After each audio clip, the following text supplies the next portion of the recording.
Mərkəzi Bankın sədri olaraq mənim inamın qiymətləndirilməsi necədir? Manatı ilə yüksəkdir. Yəqin ki, müzakirə də olunması deyil. Amma bu sadəcə mənim hansısa emosional bir fikrim deyil. Bunun arxasında duran rəqəmlər və faktlar var. İlk növbədə tək Taleh Kazımovun yox, həmçinin də əhalinin də manata inamı artır. Bu da mən çıxışımda da qeyd etdim ki, artıq dolarizasiya səviyyəsi 29%-ə düşür. Və bizim hədəfimiz bu rəqəmi 20-25% ətrafında idarə etmədir və bu normaldır. Bu artıq bu səviyyəyə düşdüyü halda bu normaldır. Yəni bizim gözləntimiz olmasın ki, dolarizasiya səviyyəsi 0 olsun. Bu bir.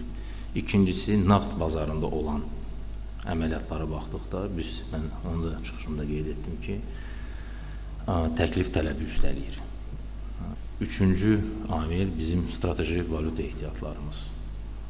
İl ərzində 14,7% artaraq 81,5 milyard ABŞ dollara çatıb və mən bunu bilərək qeyd etdim ki, bizim strateji valyuta ehtiyatlarımız ümumi manat, geniş manat kütləsini 3,7 dəfə üstəlir. Yəni, manatın dayanıqlığı, manatının dayanıqlıq haqqında heç kimdə şübhə olmamalıdır. Yəni, bu tək mənim hansısa bir daxili istəyim və ya fikrim deyil, bu rəqəmlərdir, faktlardır.